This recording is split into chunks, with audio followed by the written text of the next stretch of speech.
this episode of the Success Grid podcast with your host Hussein Talib. In this session or in this episode, I am going to be talking with Robert Brill on how to scale your advertising and the five elements that you need to make them successful. Robert has worked in advertising for 20 years and is the CEO of Brill Media, a digital advertising agency for scalable business growth. The company has been honored 10 times across Inc. 5000 and the Financial Times 500. Robert, welcome to the Success Secret podcast. Hussein, thanks for having me. I appreciate it. I'm glad you are here with me in this one. Same So, here. Robert, first of all, I want to learn from you. What do you think? Because this question I ask all of my guests, first of all, because this is the Success Secret podcast. What is success to you, and what do you see other people say or don't say about what success is? Success to me is freedom of time and freedom of money. It doesn't mean not working. It doesn't mean being independently wealthy. All that would be nice, but freedom for me is about doing the job and being able to do the work that I really enjoy doing, which is advertising and marketing. And I've been doing this for 20 years. And about 10 years ago, there was a pivot point and I had to decide, am I going to keep working with this business in this industry or not? And I decided to go all in on starting my business because that's the only way I felt I could be happy doing this job.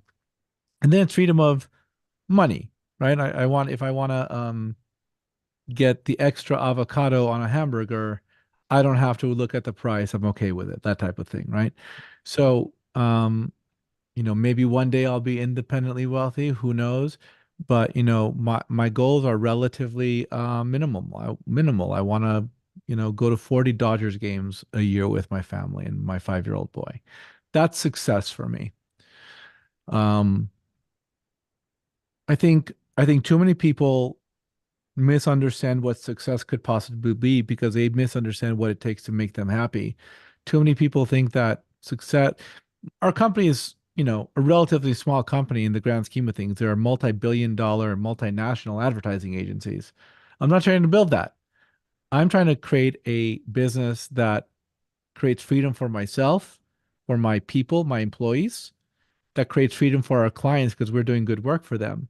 So really, for me, it's about creating this experience of having a life that's worth living and that they enjoy.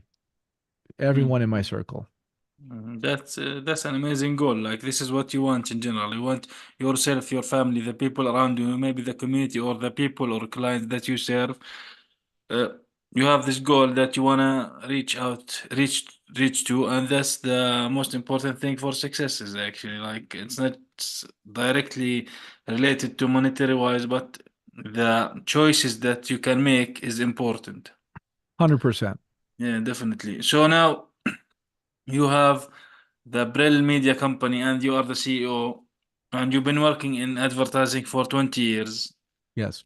So what is going on? What has What's changed going in on? these 20 years now? Yeah. So when I started in advertising, the very first job I had that is part of my career, I was still in college. I was working at Universal Music, and it wasn't Oh, called cool. social.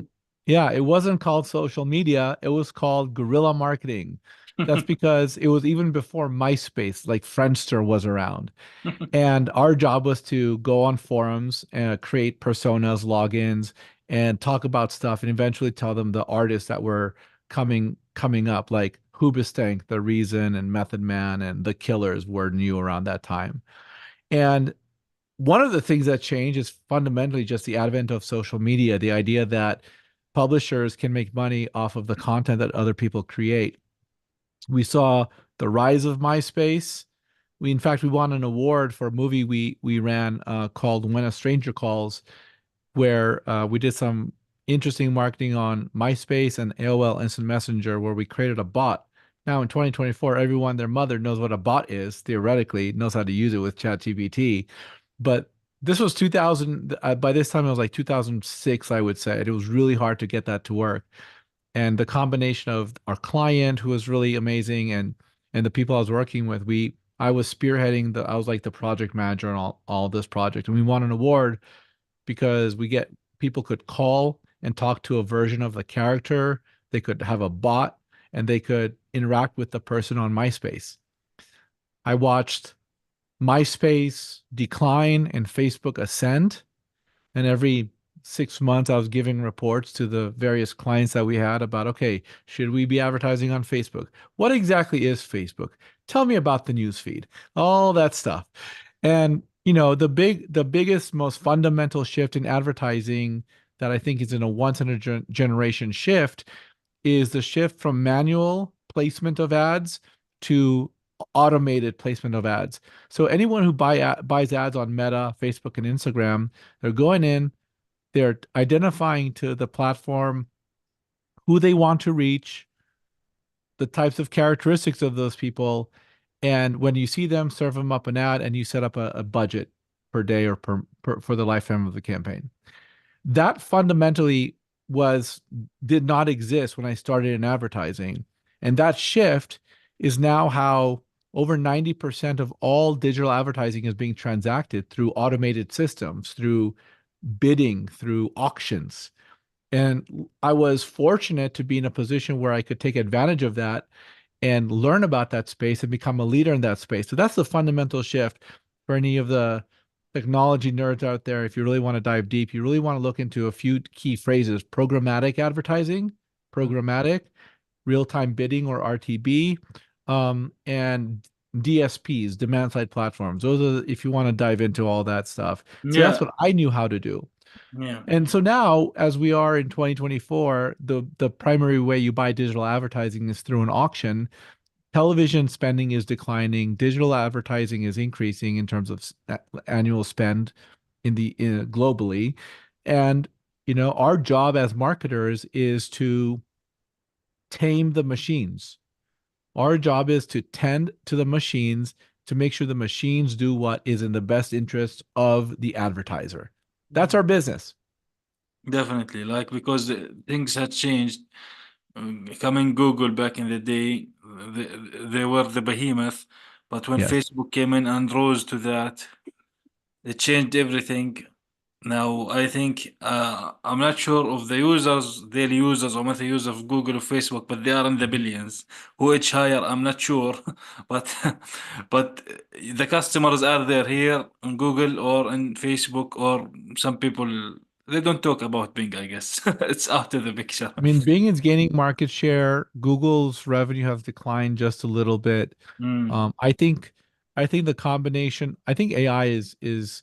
Look, I don't think Google's going away. Like, if you're worried about not you specifically, but like if people in general are worried about Google, like newspapers are still a thing, right? Barely anyone reads it, but there's still a business out there for that. Google isn't going to go away for at least 30 or 50 years, I think, but I think it will have face headwinds for two reasons.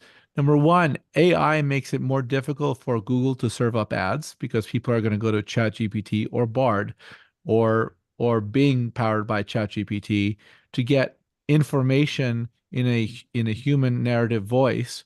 And so there's fewer opportunities, still billions of dollars, but just fewer opportunities to serve up ads, which is a threat to Google's core business.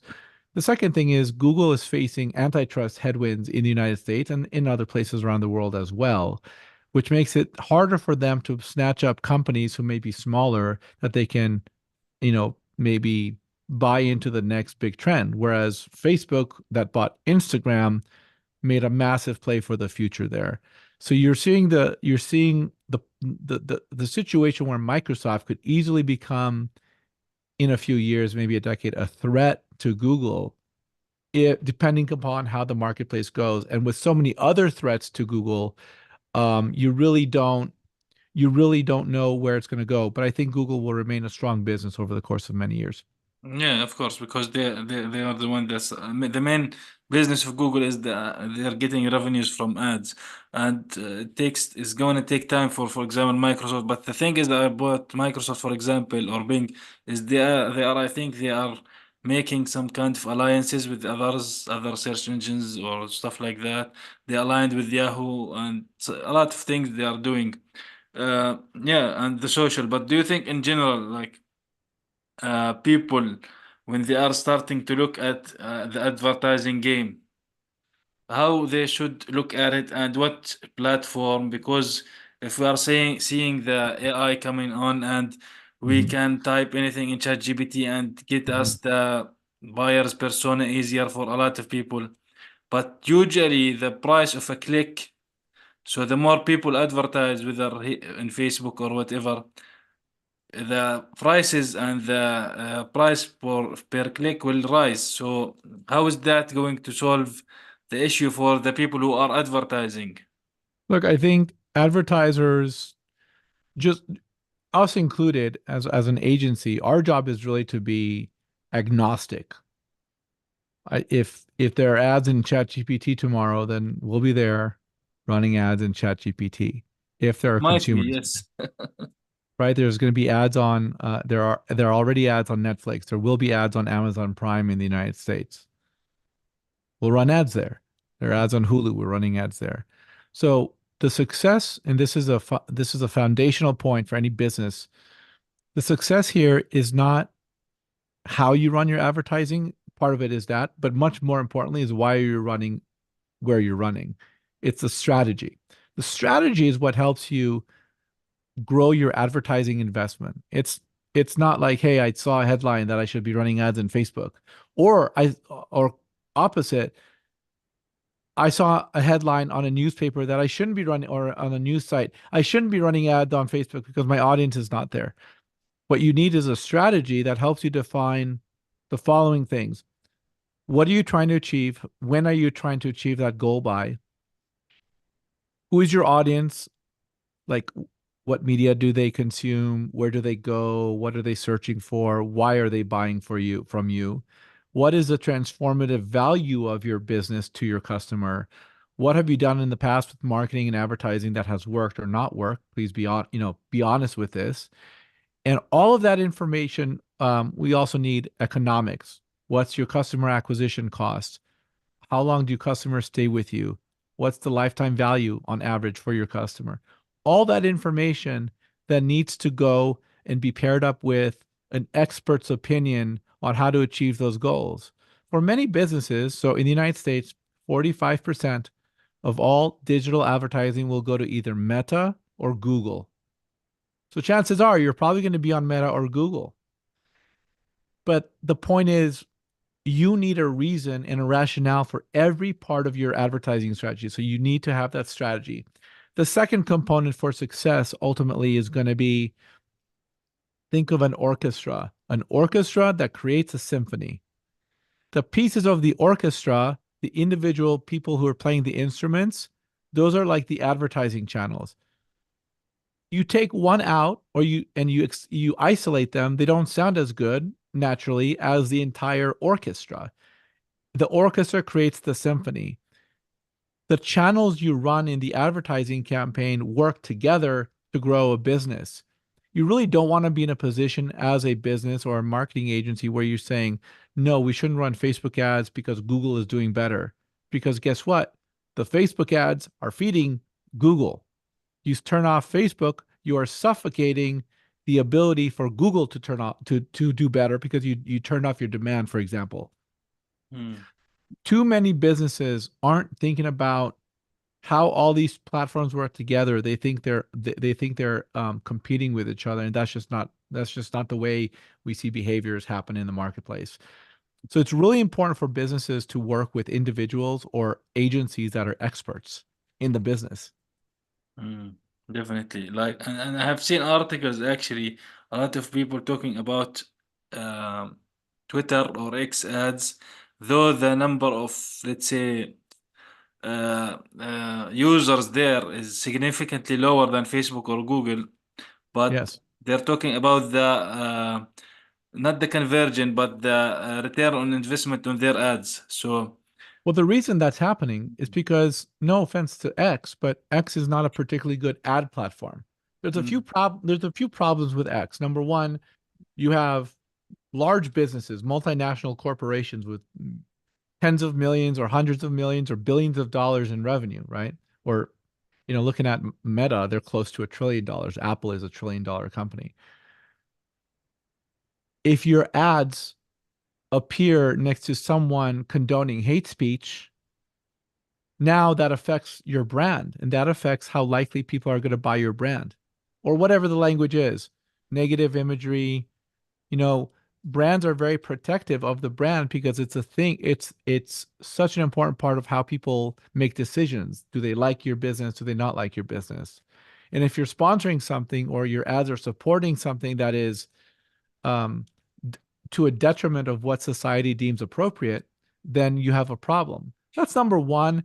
That's always been the case on X. I think that's increased over the years, over the last 5 years on X. The second thing that's also happened on X, or formerly Twitter, is that their ad platform just isn't that good. Mm. Like the best advertising algorithm in the marketplace is owned by Meta, because Meta has 10 or 15 or 20 years of data from all of us, both on Instagram and Facebook, also WhatsApp, also Pandora and Spotify, all the places you log in with Facebook. Meta is getting that data about your activities off platform. And that's why one of the key reasons why Meta is such a big, valuable company, almost three-quarters of $1 trillion, is because its algorithm is so strong at pairing up the right people with the right messages, advertising messages or just organic content messages. So when you look at the value of X, the problem with X is that it doesn't have a particularly strong algorithm. And a lot of that has to do with how the algorithm has been set up and the fact that like, I don't know the technical components of it, but it ultimately hasn't been curated as effectively or developed as effectively as Meta has. Definitely, like yeah, the issue that there is like basically like I mentioned, they're using these even simple thing like you login via Facebook or login via Google or login via these things they can be used on the back end of these algorithms or AIs of these companies to have this data for them, and actually Twitter does not have that much for it. So you talked about the programmatic ads and another type of ad. So as a podcast host, I see some kind of what's called programmatic ads, I think. Okay. So these things might be like the ones that you are going to be talking about or something different. It's basically the inserting Yes. the ad into an audio in the pre-roll, mid-roll, and end-roll of the episode. So can you expand on these two?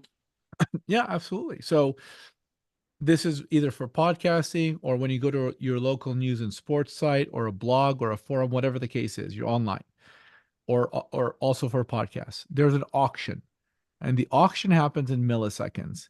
In that auction, there's the publisher or the owner of the ad inventory. So not your podcast, but the company that's inserting the ads into the podcast, whoever that company is. So what happens is there's an auction, and the publisher or the owner of the inventory says, "Look, these are the characteristics of the people listening to the podcast." Or when you're online, you're saying these are the characteristics of the person who's loading up the web page. 40 to 45, man, lives in Los Angeles, married, likes dogs, doesn't play an instrument, likes to go on vacations to Hawaii, whatever the case is. So there's a series of characteristics. Then there's a bunch of different advertisers. Let's say there's 100 different advertisers. PetSmart wants to serve me an ad about dog food. Guitar Center wants me to serve me an ad to learn about playing the piano. Apple wants me to serves me an ad for the new iPhone, and on and on and on. All these different companies set a bid parameter, and they essentially say this person, based on the data we have, is worth X amount of dollars to me. Hmm. And the advertiser that wins that auction, who bids the highest, gets to place the ad. The publisher inserts the ad. Then the publisher tells the advertiser, hey, what did you do? What happened? Did someone take action already? Did they click? Did they buy something afterwards? There's some data that gets passed back. And that's happening in milliseconds, billions of times a day, with lots of money transferring this ecosystem. And that's essentially what happens. And in 2010, this was a very novel idea. Now it's like 90% of digital advertising happens this way. That's Hmm. what's happening. Well, that's Very impressive. The things are evolving quickly in this regard, and with AI, a lot of things.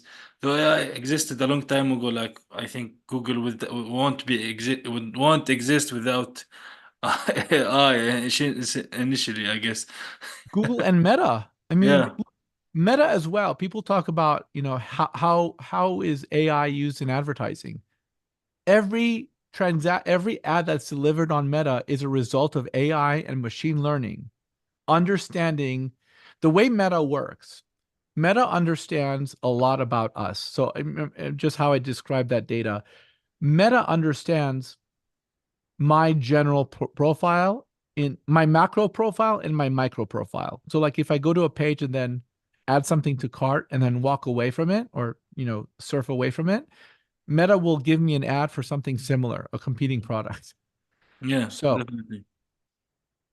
the way it does that, when we run ads in Meta, and this is one of the key foundational sort of components of the methods and practices that work right now in digital advertising, we don't serve ads based on keywords or interest, lookalikes, or remarketing or retargeting. That's the old way of running ads. The new way of running ads on Meta for the last few years has been broad targeting: age, gender, and location. Age is, for me, I sell to people, I sell to agencies and some businesses. So I say my ads are going to go to age 25 to 65, let's say, right? Because 65 is about the age you retire. So if you're over 65, chances are you're not working anymore. That's number one. Gender, men and women, because both men and women can be my clients. Location, I'm in Los Angeles. We serve everyone across the United States. So targeting people all across the United States. I'm serving ads to 140, the eligible audience is 140 million people in the United States, but I can only really sell to about 80,000 people. Let's say there's 40,000 agencies in the United States. Each of them have two decision makers that I can sell to, let's say. So how is it possible that I can serve ads targeting 140 million people, but reach the right 80,000 that submit their information that turns into business? The reason that's possible is because you're using the power of Meta's machine learning algorithm. Over time, we train Meta to understand who our best customers are. And there's two ways we do that. Number one is with broad targeting that I just broke out for you. The second component is creative testing. Every Mm. month we cycle through new ads to understand how we can talk to our customers over time, and over time we start to understand which of those creative executions really resonates. And even within 1 month, we start with 5 ads. Here's something interesting. Yeah. 5 ads.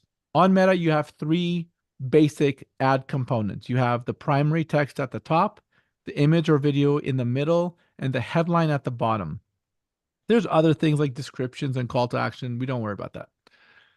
If you make 5 ads and you disassemble them, you have 5 headlines, 5 images, and 5 primary texts. If you combine them in all the possible combinations, there are 125 possible combinations. So you created 5 ads, but really you have 125 ads. So we do control and variable testing on Meta. It's scientific. And after the course of a month, we know which one out of the 125 resonates for our business or our client's business. Month 2, we do it again. Month 3, we do it again, etc. 6 months in, you have 6 all-star ads. And most of your sales and most of your leads are coming from the all-star ads. And that's how we scale up Meta advertising so that we can spend far more in 6 months than we do today. And it works well for our clients. It works well for our business as well. Yeah. So So, yeah. yeah, go Continue. ahead. No, so that's the way you do Meta in 2024, and it has been like that for a few years. If you are running ads, keywords, interests, lookalikes, and retargeting, that is way too granular. You're not using it the way you want Meta to use it. And by the way, I'd like to take credit for all this, but Meta has something called the Performance 5. The Performance 5 goes into detail about this.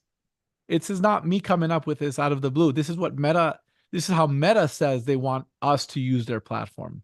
Yeah, like because most of the people who teach advertising, for example, not specifying anyone in general, but it's always been the talk that you need to specify. Now, of course, it depends sometimes on the product. It's about males or females. This is something different, but sometimes, but in general, it's like you have to identify your audience, check the interests, pick the interests that are exactly the same. But what you are talking here now is like basically you have to take it abroad because you don't know exactly. Maybe someone likes something, but they are not liking a certain page about what they like. But from tracking their activity online, for example, Facebook knows from its algorithm that this person likes this thing. There's a few reasons why this is the case. Number one, the keyword and interest targeting is getting less and less effective for and the reason for that is two reasons. Number one, Meta isn't updating it as much as they could be. It's old technology. The second thing is there's antitrust headwinds and legislation that combats the ability to use this. To use this effectively for Meta to keep it up. In I think it was 2018, I could be wrong. Mark Zuckerberg testified in front of Congress about the Cambridge Analytica debacle. Mm, So just take that as one piece of evidence. The next piece of evidence is that, or the next sort of thing to consider is that prior to that, different data companies were pushing their data and making it available for advertisers on Meta. Axiom, Nielsen, Experian. I know definitely Axiom and a bunch of others were that data. So Axiom is a big data company in the United States. They collect household data. They look at how people live their life, urban, suburban, kids, presence of cars, all that stuff. And it's a data company. Axiom's data was in Facebook, and after the Cambridge Analytica debacle and testimony in front of Congress, Facebook cut off and made it so that third-party data providers could no longer provide their data to Facebook. mm, So you have a space where there are antitrust and legislative headwinds against Meta that make it hard for them to allow for granular data targeting. Another example of this is in the United States, there are laws against preventing people or companies from disenfranchising protected parties. So for homes, if you're gonna put a classified ad to rent your apartment or to sell your home, there can be no targeting whatsoever by age, race, or gender, because there was discrimination in the past, like many decades ago, and there were laws that said you cannot discriminate on the basis of age, race, ethnicity, etc., uh, gender, and a few others. That's not everything, but that's just the ones that come to mind. yeah. What was happening on Meta is that people were doing the exact thing they were legally not allowed to do. So Meta made it so that if you're running ads for anything related to a home, an Airbnb, renting an apartment, selling a home, whatever the case is, all the targeting for age, gender, and ethnicity is taken away. So if I want to target an ad to rent my Airbnb, 50-mile radius, all ages, everyone 18 plus, men and women. There's almost no targeting available for that, Mm, because that's another example of the legal headwinds that Meta faces because their platform is so powerful. So you just have this series of trends that make it such that we're going to a place where broad algorithmic targeting is the way to make advertising perform. And by the way, it's not just on Meta, it's also on Google, it's also on TikTok. On mm, Google, you have Performance Max, which literally just says upload a bunch of assets, text, images, videos. Tell me who you generally want to target, and we'll just serve up ads everywhere. yeah. Gmail, YouTube, Google search. You cannot tell it where to run. We'll just run everywhere. On TikTok, you have smart ads. Same thing. You upload a bunch of ads, you give it some general information about who you want to target, and it's off to the races. So Mm, we're getting to this place where legal and antitrust headwinds make it such that these technology companies have to create black box algorithmic systems, which means you're taking advantage of some of the most powerful systems in the world to grow your business. But it also means that you have to work differently. And if you're relying on your knowledge from the year 2015, it's old school knowledge at this point. It's 9 years ago now, and you really should be upping your game and learning the most recent capabilities and trends Yeah, of these. definitely. Because people would think that if you use these kind of things, if they are available, interest in these kind of things, and it will reduce the cost per click or cost per impressions and all of that. But there are two components to this. So starting with the broad targeting and the creative testing, which is also very important. Like creative testing, when you have these five ad combinations going to 125 ads basically, and you are seeing after a month or 2 or 3 months One that month, 1 month, you one will month, know yeah. exactly which one So is your so best. so like, let's say 10 of them are performing great and the rest are not. So you just simply cut the 115 ads and go ahead and scale with the 10 ads, and they will do the work automatically basically for you on the platform itself. 100%. Definitely. So that should be easy. Look, it's easier and it's better because you know what? Who's going to be smarter? The algorithm or the person? I'm going to bet on the algorithm. If it's a developed algorithm, I'm betting on the algorithm because it can just process so much information and learn so many things so much faster. Our job as humans, so there's this idea of tending to the machines is again not my idea. I'm just regurgitating information I've heard. So there's a theoretical physicist, his name is Michio Kaku, and he talks about the future of our civilization. He talks about monetary systems and information communication and all that stuff. And that's his idea. One of the things he says is as we evolve who we are as a species, we will do the machines will do the hard work. We will be the tenders of the machine. It's just like when you're flying an aircraft. I mean, most of the work on a jet plane is happening like the jet is doing it. It's on autopilot. There's three things you need to do: manage the takeoff, manage the landing, and just pay attention while you're in flight. That's what we're doing. That's our job. Yes, exactly. Yeah. But the issue is like back in the day when advertising, I actually used to advertise in Facebook when I had an e-commerce business. So the issue was with us like, um, is Facebook doing the right thing for me or for them? Like, how can I trust Facebook to actually give me the least minimum for the ad? So that was one question of the things. So this is why a lot of us used to try to, as much as possible, to try to minimize the cost of a click with and maximize the results of the clicks on the website or the So purchase. So these a here's the lot of answer things. to that. Here's the answer to that. In 2024, the answer to that is the following: all other things being equal. So the same targeting objective. So let's say we're targeting e-commerce sales. The objective is sales. If your creative is good, your CPM is lower. If your creative gets higher over time, it means people don't like your ads.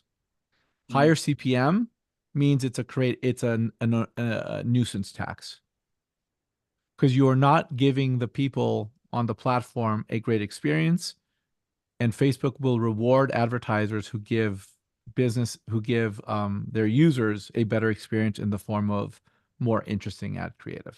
Yeah, because generally Facebook or Google or YouTube, they want to keep people in that platform, and for some reason or other, if they are going to go to other website, they want them to go back after that in general. So this is one 100%. of the reasons they want to have a good experience with that. Because if the site maybe had a bad experience with that, the to them that's Facebook representing to them that ad. So it's 100%. it's kind of like 100%. that. It's kind of like that, I guess.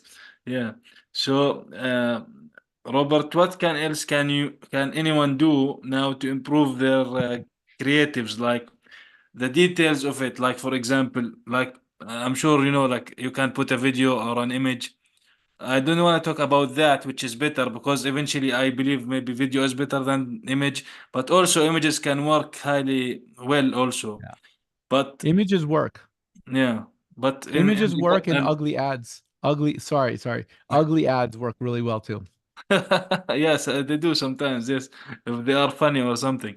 But also in regards to text in the ad itself, in general, do you think that there should be some kind of a long copy for it, or do you think that the advertisers should also go to the point directly and immediately and not make people read also if they want to read the text? Or do you think, from your experience, the text is not important? People usually see the image or the video and make their decision based on that. So the answer to the question is you've got to create enough ads and enough variations to appeal to as many people as possible. So I'll tell you what I mean. When Mm, you're in school, there's some people, I've learned this later in life, right? There's some people who are visual learners. Like they're not going to actually understand what's happening unless they can see something with their eyes. There's other people who are tactile learners. In order for them to learn something, they have to actually do it. And then there's other people who are like auditory learners. You explain something well and they'll understand it. Those you can think of that as a rule to keep in mind when you're running ads. There's some people who want long text because that's the way their mind works. They want to understand more things. There's other people who want short text. They will respond to that. There's other people who want long videos and others for short videos. There's other people who want ugly ads and other people who want beautiful glossy ads. So part of the reason, part of the power of the creative testing framework is you fundamentally have an opportunity to tell your same story, deliver your same message in ways that will appeal to different types of people. Like mm, another example is like when you talk about creative work, there's like whether it's an image or a video, it doesn't matter, but they're glossy, like well produced, looks very stylized, it looks professional. On the other end of the spectrum, there's UGC, user generated content. There's people on TikTok and YouTube and X who know how to create videos or images showing how your product is being used, and they look very authentic, real, gritty, no fancy lighting, weird shadows, the whole thing, and it just looks authentic. That works really well. So you've got to create different types of ads for different types of people. You're testing concepts month by month to provide that opportunity to appeal to a wider range of potential customers. mm. Definitely. The most important thing is to test, test, and test, I guess, right? Never stop. Definitely. So, Robert, what can you add to this uh, that you might think that's important to this episode? Yeah, look, I think the biggest mistake entrepreneurs and business owners make is um they don't value the expertise that people have. When you're hurt, you go to a doctor. You don't go to your neighbor.